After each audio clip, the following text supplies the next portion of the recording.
तो करते हैं दोस्तों खुलासा Vivo T4 Ultra का। देखिए हमने इसकी अनबॉक्सिंग नहीं किया, हमने थोड़ा पेशेंस रखा, हमने सोचा कि भाई सही समय पर आपको सही चीज़ बताएंगे। हमने इसको काफ़ी दिनों से बहुत डिटेल में टेस्ट किया है। एज ऑलवेज आपको तो पता ही एकदम टेक्नोलॉजी स्टाइल में इसके अंदर जो भी अच्छा बुरा बाहर निकल कर आया, जो मुझे लगता है कि आपने कितने वीडियोज़ देखे रहेंगे इसके, थोड़े या ज़्यादा मुझे पता नहीं, बट उन लोगों ने आपको जो मैं बताने वाला हूँ वो नहीं बताया होगा। तो इस वीडियो को ध्यान से देखिएगा बिना स्किप किए, और एंड में आपको मैं एग्जैक्ट कंक्लूजन दूंगा कि ये फ़ोन को लेना चाहिए नहीं लेना चाहिए, इसकी प्राइस क्या होनी चाहिए थी वगैरह वगैरह। उसके लिए आप बने रहना। आगे बढ़े उससे पहले आपको क्या करना है, चैनल को सब्सक्राइब करिए, लाइक शेयर सपोर्ट करिए, और कमेंट में इस फ़ोन के बारे में जो भी आपकी राय है जरूर बताना। अब पहले तो यहाँ पर डिस्प्ले को उठाते हैं। देखिए दोस्तों इसमें आपको क्वाड कर्व डिस्प्ले मिलती है, तो डिस्प्ले अच्छा है, और ये क्वाड कर्व थोड़ा एक्सपेंसिव साइड पर होता है, लेकिन यहाँ पर काम अच्छा किया गया है क्योंकि इसमें 5000 निट्स की आपको पीक ब्राइटनेस मिलती है, और जो हाई ब्राइटनेस मोड है वो 1600 निट्स की, यानी कि ये इतना 5000 निट्स तक अपने डिस्प्ले ब्राइटनेस को खींच सकता है। हमने इसको आउटडोर में चेक किया, बहुत अच्छी विजिबिलिटी है, व्यू एंगल्स आउटडोर में भी कमाल के थे, कलर्स भी बहुत पंची है, तो सब कुछ बढ़िया निकल कर आया है। तो वहाँ पर मुझे ज़्यादा कोई कंप्लेंट्स देखने को नहीं मिली कि इसमें जो ब्राइटनेस है वो अपने आप में काफ़ी अच्छी है, और ये 1.5 के रेजोल्यूशन के साथ आती है। सेटिंग्स में आपको ऑप्शंस दिए गए स्विच करने के लिए फुल HD और 1.5 के। अनफॉर्चुनेटली जब हमने चेक किया था तो वहाँ पर UHD लिखा है। ये कौन सा बग है मेरे को समझ नहीं आ रहा भाई, फुल HD है 1.5 के, आप रेजोल्यूशन लिख दीजिए, UHD क्या होता है।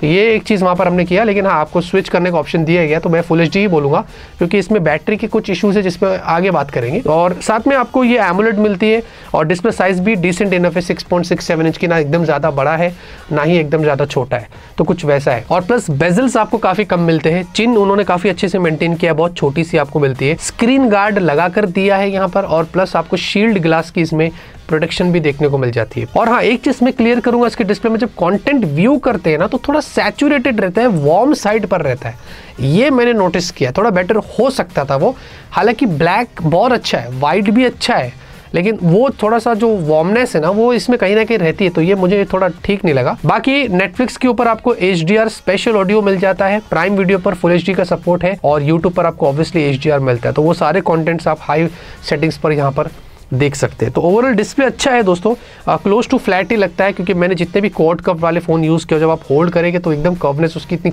ज़्यादा नहीं रहती है, उतना एक्सपीरियंस यहाँ पर आपका अच्छा रहेगा। सॉफ्टवेयर की बात करेंगे तो इसमें है एंड्रॉइड 15, FunTouchOS 15, 3 साल के अपडेट्स ब्रांड दे रही है, 4 साल के सिक्योरिटी पैचेस है, तो ये चीज़ अच्छी है। प्लस इसमें हमें पता है कि वीवो और आईक्यू की फ़ोन्स में टाइमली अपडेट्स आ जाते हैं, इसमें भी वैसे ही था, क्योंकि जब हमने अनबॉक्सिंग किया था तब से लेके जून तक मार्च का ही सिक्योरिटी पैच था। मुझे थोड़ा शक हुआ, मैंने बोला ऐसे कैसे हो सकता है, और अचानक से शूट के टाइम पर ही थोड़ा टाइम पहले इसमें एक अपडेट आ गया, और उन्होंने मई पे अपडेट कर दिया सिक्योरिटी पैच को। थोड़े बहुत और भी चेंजेस उसमें उन्होंने किए, और वो सारे को ध्यान में रख के ही हमने ये रिव्यू किया है, तो वो सारे अपडेटेड चीज़ें आपको रिव्यू में देखने को मिल जाएगी।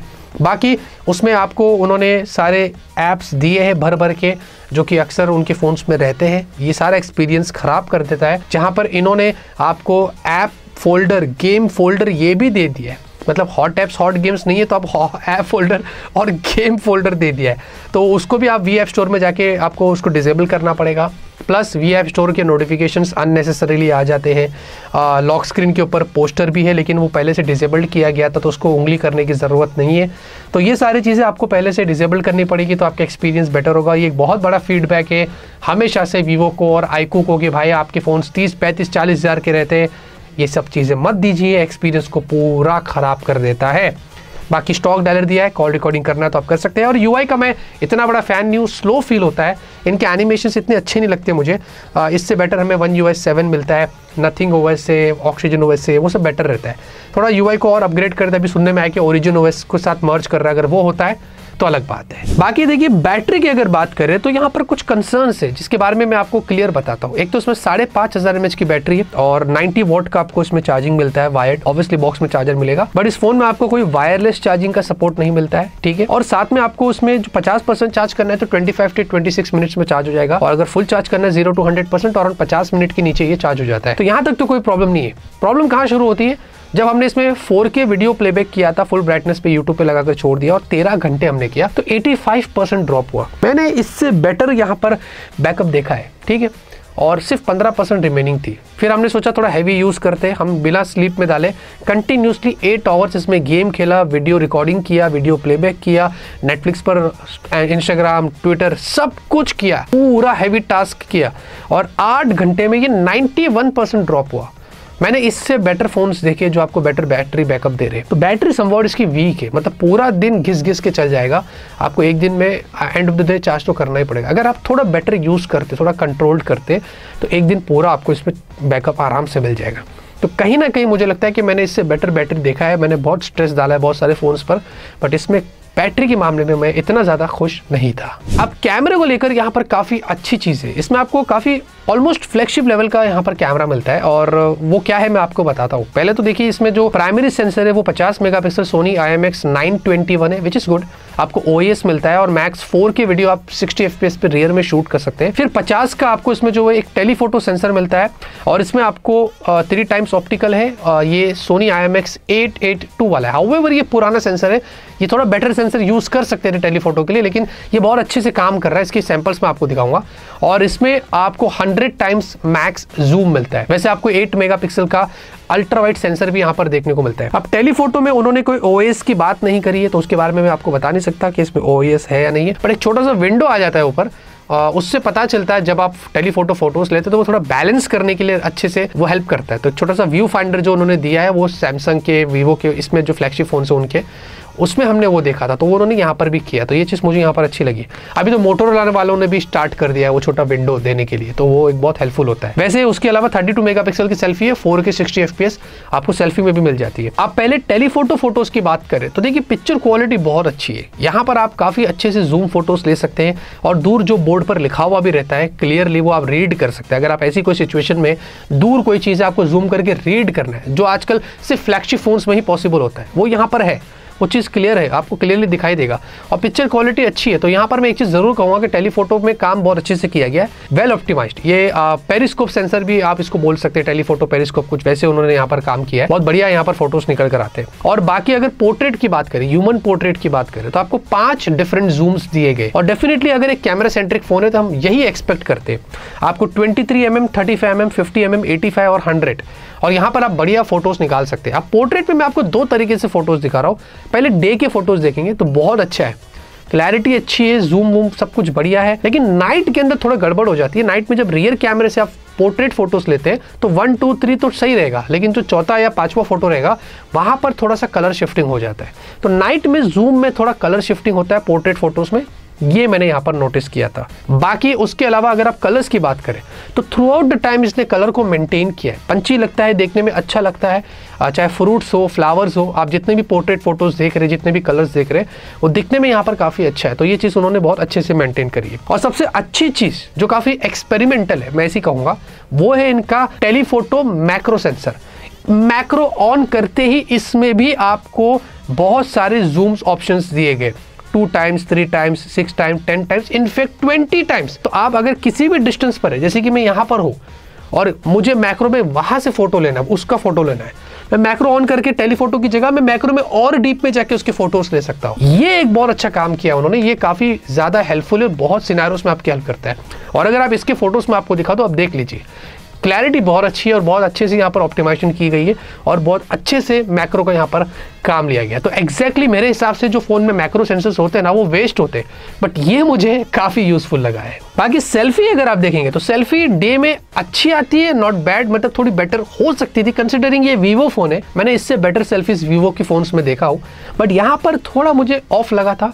लेकिन कुछ जगहों पर सेल्फी के अंदर अगर आप देखेंगे तो एज डिटेक्शन में काफ़ी इशूज़ है। अगर आप ये देखेंगे इस बंदे के सर के ऊपर, तो बढ़िया से उन्होंने मेंटेन नहीं किया है उसके हेयर वगैरह को, वो और अच्छा हो सकता था। तो ये गड़बड़ी मुझे यहाँ पर लगी। तो कुछ फोटोज़ में एज डिटेक्शन में काफ़ी इश्यूज़ होते हैं, जो कि नहीं होना चाहिए। ये 15,000 के फ़ोन्स में, 10,000 के फ़ोन्स में हम ऐसे इश्यूज़ नोटिस करते हैं। और नाइट के अगर सेल्फी की बात करें तो नाइट के अंदर सेल्फी थोड़ी सॉफ्ट हो जाती है, और कितनी भी आप अच्छी लाइटिंग कंडीशन में चले जाओ, वो कोशिश कर लेगा, लेकिन इतनी बेटर सेल्फीज निकल कर नहीं आती है। तो मुझे इससे बेटर सेल्फीज देखने को मिली थी इससे, इस प्राइस रेंज पर। मतलब सैमसंग के फ़ोन से इससे ज़्यादा बेटर सेल्फीज ले लेते, मैं ऐसे ही कहूँगा। बाकी वीडियो अच्छे है, डे में काफ़ी बढ़िया है, OIS बहुत अच्छे से काम में लिया गया है, और सेल्फी वीडियो भी देखेंगे तो अच्छा निकल कर, स्टेबलाइजेशन अच्छी है। नाइट में मुझे रियर के वीडियोस अच्छे लगे थोड़े कंपेयर टू सेल्फी के, तो ये एक चीज़ मैंने यहाँ पर नोटिस किया था। ओवरऑल दोस्तों कैमरा इसका अप टू द मार्क है, कुछ कुछ फीचर्स बहुत एक्सपेरिमेंटल है, बहुत मजा आएगा आपको इस्तेमाल करने के लिए, लेकिन कुछ कुछ जगहों पर बैलेंस्ड भी किया गया और कलर्स को भी मेंटेन किया गया। तो पिक्चर क्वालिटी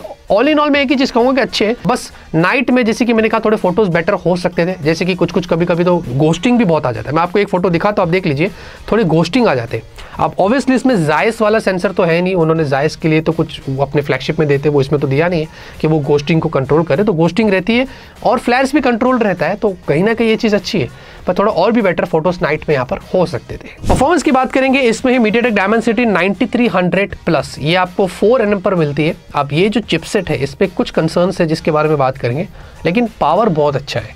अब यहाँ पर अब जब हमने एंटूटू किया था तो close to 2 million AnTuTu scores आए थे, जो कि बहुत बढ़िया। स्नैपड्रैगन 8 Gen 3 आप उसके मुकाबले बोल सकते हैं कि इतना बेटर यहाँ पर स्कोर्स निकल कर आया। लेकिन जब हमने थर्मल्स चेक किया, हीट किया, 50 डिग्री सेल्सियस, ये बहुत ज़्यादा था। फिर हमने CPU टोटल किया, 68% स्कोर आया, जो कि मैनेजेबल था, इससे बेटर स्कोर्स मैंने देखा हूँ। यहाँ पर भी 49.8 डिग्री सेल्सियस हुआ था। प्लस हमने 3D मार्क किया, यहाँ पर हमने जब स्टेबिलिटी देखा तो स्टेबिलिटी अच्छी थी, 70 के ऊपर था, लेकिन यहाँ पर भी अराउंड 47 डिग्री सेल्सियस हीट हुआ था। मतलब ज़्यादा स्ट्रेस डालने से ये चिपसेट गर्म हो जाती है, और मुझे लगता है कि कहीं ना कहीं ब्रांड को ये ऑप्टिमाइज़ करना चाहिए फ्यूचर में। अगर आप इसमें गेम्स खेल रहे हो लॉन्ग टर्म तक तो कोई प्रॉब्लम नहीं है, क्योंकि हमने इसमें BGMI खेला, कॉल ऑफ ड्यूटी खेला, जेनशिन इम्पैक्ट खेला।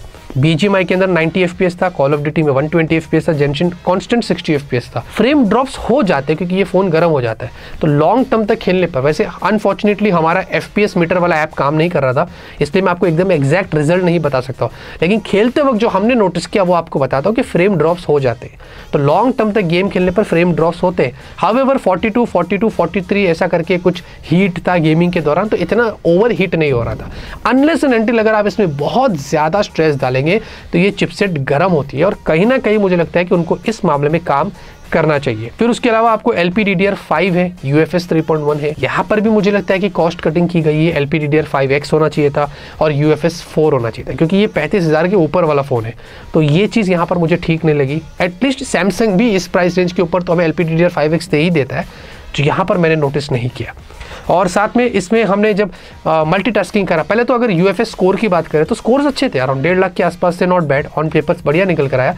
UFS 3.1 की वैसे मैं इतना एक्सपेक्ट नहीं कर रहा था, लेकिन जब हमने फिजिकल टेस्ट किया तो सारे ऐप्स को हमने ओपन क्लोज करके देखा, स्मूथ है, एनिमेशन भी अच्छा है, ऐप्स भी बढ़िया ओपन होते हैं, कोई लोडिंग स्पीड भी बढ़िया है, कोई कंप्लेंट्स नहीं थे। फिर हमने 10 मिनट बाद आके चेक किया तो सारे ऐप्स मेमोरी में भी रहते, इसमें भी कोई कंप्लेंट्स नहीं है। कुछ ऐप्स जैसे कि Gmail वगैरह हमने नोटिस किया था कि रीओपन हो गया, तो वो हो जाता है, but majority of the time जब आप इसका इस्तेमाल करेंगे तो रैम मैनेजमेंट अच्छा है और smoothness through out the time रहती है, गेम प्ले काफ़ी स्मूथ मिलता है, चिपसेट काफ़ी अच्छी है, परफॉर्मेंस आपको बहुत बढ़िया मिलेगी। डिपेंड करता है कि आप किस सिनारियोस में और कैसे इसका इस्तेमाल करते हैं, ये आप पे डिपेंड करता है, तो वो उसके हिसाब से अपने थर्मल्स को कंट्रोल कर सकता है। नेटवर्क कनेक्टिविटी की भी बात कर लेंगे दोस्तों, आपको इसमें देखिए 15 5G बैंड्स दिए गए, SA NSA दोनों बैंड सपोर्ट करता है, और हमने इसमें सिम कार्ड लगाकर चेक किया है, स्पीड टेस्ट किया, सब कुछ किया। ये बेसिक चीज़ है जो हमने जितना भी एक्सपीरियंस किया वो बढ़िया है। वाईफाई आपको 6 मिलता है, तो ये चीज़ यहाँ पर उन्होंने अच्छी दी है, लेकिन वाईफाई के जो सिग्नल्स है, रिसेप्शन है, वो इतने खास नहीं है, फ्लक्चुएट होता रहता है। अगर आप थोड़ा सा दरवाजा वगैरह बंद कर लेते, वाईफाई बाहर है, मैंने बहुत सारे फ़ोन्स में देखा वो हो जाता है, बट कुछ कुछ फ़ोन्स में अलग से सिग्नल चिपसेट दी जाती है,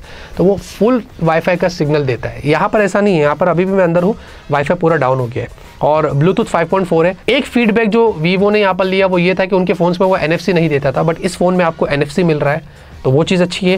camera 2 API, wide one L1 और जितने भी जो सेंसर्स है वो सारे सेंसर्स आपको मिल जाते हैं। अब डिज़ाइन की भी बात कर लेंगे, ये सब्जेक्टिव चीज़ है, लेकिन इसके बारे में थोड़ा बोलना ज़रूरी है, क्योंकि कुछ चीज़ें मुझे काफ़ी कॉस्ट कटिंग लगी है यहाँ पर। एक तो आपको जो बैक है, ये ग्लास बैक दिया है, ये चीज़ बहुत अच्छी है, AG ग्लास वो बोलते हैं। अलग अलग आपको कलर्स यहाँ पर इस फोन में देखने को मिलेंगे, और फ्रेम्स आपको प्लास्टिक में मिलते हैं, पॉलीकार्बोनेट है, और ये ग्लॉसी है, तो उंगलियों के निशान फ्रेम्स पे बहुत पड़ जाते हैं, और ये स्क्रैचेबल है, मतलब बहुत जल्दी स्क्रैचेस आ जाएंगे, तो फ्रेम्स मेटल दिया जा सकता था। बाकी 193 ग्राम्स का आपको ये फोन मिलता है, 7.6 mm की थिकनेस, तो थिकनेस बहुत अच्छे से मेंटेन किया है। इन हैंड फील इसका बहुत अच्छा है, वेट थिकनेस, वेट मैनेजमेंट सब कुछ बढ़िया है, तो वो उस मामले में कोई कंप्लेंट्स नहीं है। डुअल स्पीकर्स यहाँ पर दिए हैं, डुअल माइक है, डुअल नैनो सिम है, और साथ में आपको अंडर डिस्प्ले फिंगरप्रिंट स्कैनर मिल रहा है ऑब्वियसली, लेकिन ये ऑप्टिकल है, अल्ट्रासोनिक नहीं है, ठीक है।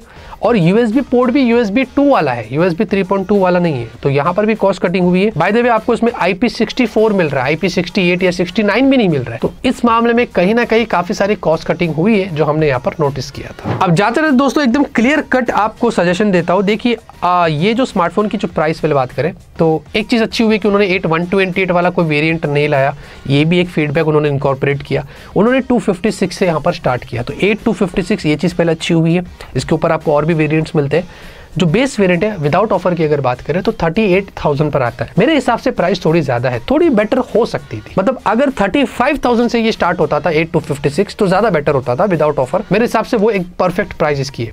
लेकिन इसका कैमरा बहुत अच्छा है, आपको परफॉर्मेंस काफी अच्छी मिलती है, ठीक है, ये एक चीज आपको यहाँ पर इस फोन में बहुत अच्छी मिलेगी। लेकिन अगर आप बोल रहे कि मेरी प्रायोरिटी बैटरी थी, है ना, और मुझे और अच्छी परफॉर्मेंस चाहिए बेटर थर्मल्स के साथ में, तो फिर आपको इनका ही फोन मैं रेकमेंड करूंगा, iQOO Neo 10, बट उसमें कैमरा इसके जैसा नहीं मिलेगा। तो आप ईदर ऑफ द वे आप चूज कर सकते हैं। वैसे तो दूसरे ब्रांड्स के काफी सारे फोन है, बट मैं कंफ्यूज नहीं करना चाहता आपको। मैं इसी के फोन अगर iQOO Neo 10 देख लेंगे तो वो आपको मिल जाएगा 35,000 के नीचे, तो वो आपको वहाँ पर क्या है, बैटरी बहुत अच्छी मिलेगी और साथ में उसके अंदर आपको परफॉर्मेंस भी अच्छी मिलेगी। तो ये डिपेंड करता है कि आपकी क्या चॉइस है, आपको क्या चाहिए, उसके हिसाब से आप फ़ोन चूज़ कर सकते हैं। तो Vivo T4 Ultra के बारे में जो भी था क्लियर कट आपको मैंने सब कुछ बता दिया। एज ऑलवेज हम जो भी रिव्यू करते हैं एकदम ऑनेस्ट और फेयर तरीके से आपको बताते हैं, इसीलिए आप हमें पसंद करते हैं। इस फ़ोन के बारे में आप मुझे कमेंट में ज़रूर बताइए। तब तक के लिए लाइक करिए, शेयर करिए, सपोर्ट करिए। Always keep smiling.